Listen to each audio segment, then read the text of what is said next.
Okay, TBH Labs နေကြိုဆိုပါတယ်ကျွန်တော်အမြဲတမ်းသုံးဖြစ်တယ်ဒါပေမဲ့ဗီဒီယိုတစ်ခါမှမလုပ်ဘူးတဲ့ပစ္စည်းရှိတယ်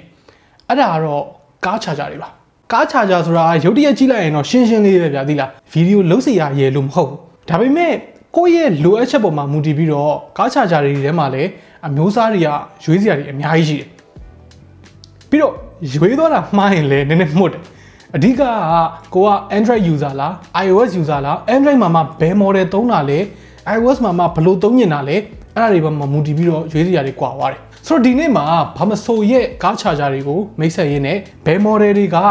ဘယ်လိုလူတွေသုံးမယ်ဆိုရင်အဆင်ပြေမလဲဘယ်လိုသုံးမယ်ဆိုရင်တင့်တော်မလဲအဲ့ဒါလေးတွေကိုပြောပြမယ်ဆိုတော့ပစ္စည်းတွေကိုကျွန်တော်တို့မကြည့်ခင်သိတဲ့နာလေးတွေတချို့အရင်ပြောပြမယ်တကယ်လို့ကိုက iPhone user ဆိုလို့ရှိရင် iPhone ကိုအသွင်းလို့ရတဲ့နည်းလမ်းနှစ်မျိုးရှိတယ် USB Type A to Lightning နဲ့လား USB Type C to Lightning နဲ့လားနှစ်မျိုးလုံးရတယ်ဒါပေမဲ့ USB Type C to Lightning သုံးတော့မှသူက USB PD support ရတယ်အဲ့ဒီ USB PD support ရတော့မှသူသတ်မှတ်ထားတဲ့ wattage အပြည့်နဲ့အမြန်အသွင်းလို့ရတယ် USB Type A အပေါက်မှာဘယ်လောက်ပဲမြန်နေ66 watt ပဲဖြစ်နေ100 watt ပဲဖြစ်နေUSB Type A to Lightning နဲ့သွင်းမယ်ဆိုရင် fast charging မရဘူး iPhone မှာပြောတာပြောမယ်ဆို5 watt ပဲရတယ်ဗျာ iPhone နေနဲ့အသွင်းမယ်ဆိုလို့ရှိရင် USB PD လို့ခေါ်တဲ့ specification ပါဖို့လိုတယ် USB PD ဆိုတဲ့ specification ပါဖို့အတွက်ကိုတစ်ဖက်ကခေါင်းမှာ USB Type C ဖြစ်မှရမယ် iPhone ဆိုတော့အဲ့လိုပဲနည်းနည်းလေးတော့ကြီးများတယ် Android တွေမှာကကြောက်တော့သူက fast charging ဘောင်းစုံရှိတယ်တော်တော်များများကတော့ USB PD ကိုသုံးပြီးတော့အားမြန်သွင်းလို့ရတယ်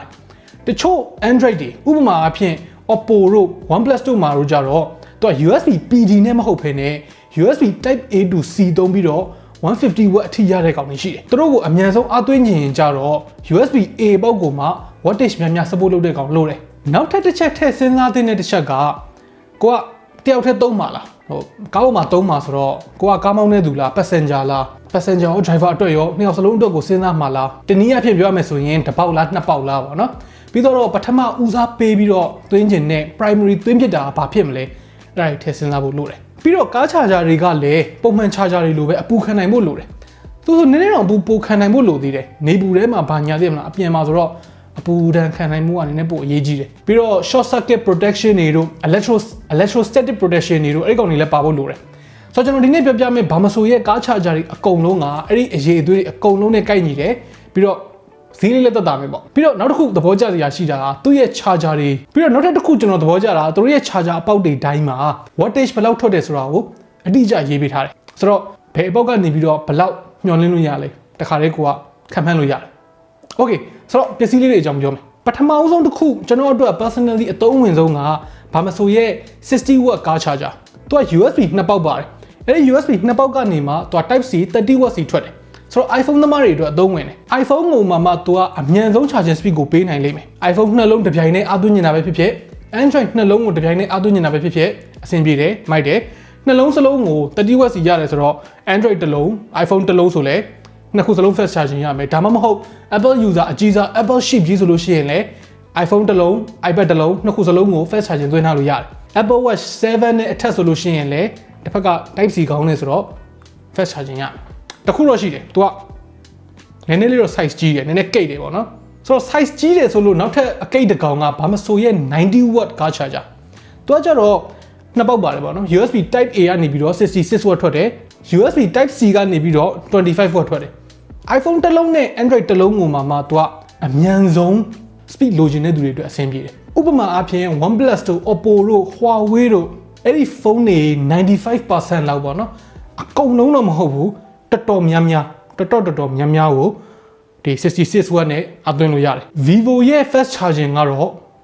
ဒီမှာအလုံးမလုံးပြီးတော့ Xiaomi ဖုန်းတွေတချို့ Xiaomi ဖုန်းတွေမှာ120 watt ရတာရှိတယ်66 watt ရတာရှိတယ်150 watt ရတာရှိတယ်အဲ့ဒီကောင်တွေကကြတော့ဒီကောင်မှာ27 watt ထိရတယ် iPhone သွင်းမယ်ဆိုလို့ရှိရင်ကြတော့25 watt နဲ့ထွက်မယ်ဆိုတော့ OnePlus တို့ Huawei တို့ Oppo တို့ကို secondary ကင်နေသူပဲဖြစ်ဖြစ်ဒါမှမဟုတ်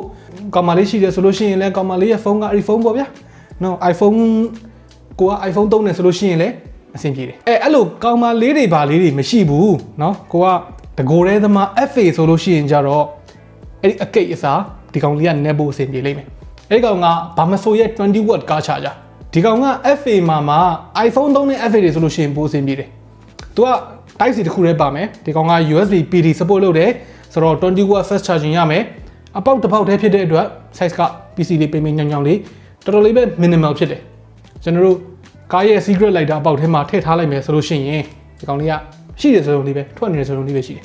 Okay ဒီကောင်ကကြတော့ဘာမဆိုရဲ့45 watt ကား charger သူ့မှာက USB type A နှစ်ပေါက်ပါတယ်သူက 22.5 watt စီ independent ပါနော်တပေါက်ချင်းစီကနေပြီးတော့ 22.5 watt ကိုတစ်ပြိုင်နက်ထုတ်ပေးနိုင်တယ် iPhone တွေအတွက်ကတော့ကျွန်တော်အရှိတုန်းကပြောခဲ့သလိုမျိုးပဲ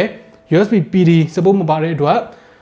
fast charging ရမှာမဟုတ်ဘူး Android တွေအတွက်ပဲသူက 22.5 watt ရမယ် Okay ဒီကောင်ကကြတော့ဘာမဆိုရဲ့12 watt ကား charger သူက USB type A နှစ်ပေါက်ကိုမှသူက12 watt အထိရမယ်ပေါ့နော်နှစ်ခုတစ်ပြိုင်တည်းသုံးမယ်ဆိုလို့ရှိရင်12 watt စီရမှာမဟုတ်ဘူး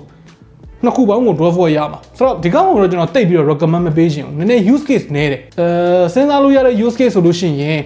ဖုန်းနှလုံးတော့တစ်ပြိုင်တည်းအသွင်းနေတယ် fast charging လည်းမလိုဘူးဆိုတဲ့သူတွေအတွက်အဆင်ပြေတယ်နှလုံးပဲသုံးတစ်လုံးပဲသုံး fast charging ကတော့ရမှာမဟုတ်ဘူးအားသာချက်ကတော့ဒီဘာမဆိုရဲ့ဒီနှစ်ပေါက်ပါတဲ့ကား charger တွေထဲမှာတစ်ကောင်အသေးဆုံးပဲ Okay ဒီကောင်ကကျတော့နည်းနည်းအလက်ပေါ့နော်USB Type C ကနေပြီးတော့20 watt ထွက်မယ် Type A ကနေပြီးတော့ QC 18 watt ထွက်မယ်သူက Android အတွက်ကိုquick charge နဲ့ပေါ့နော် Qualcomm ရဲ့ quick charge နဲ့18 watt iPhone အတွက်ကို USB PD နဲ့20 watt ထိရတယ်20 watt iPhone ကို primary သုံးပြီးတော့ရန်ဖန်ရန်ခါ Android သွင်းချင်တဲ့သူတွေအတွက်အဆင်ပြေတယ်ဒီကောင်လည်းလိုပဲ size နည်းနည်းသေးတယ်နောက်တစ်ခုကျတော့ဘာမှဆို18 watt ကား charger သူကခုနကကောင်နဲ့အတူတူပဲ PD 20 watt မပါတော့ဘဲနဲ့ QC 18 watt ပဲရတော့မယ်ရိုးရှင်းရှင်းလေးပဲ size လေးသေးတယ်Okay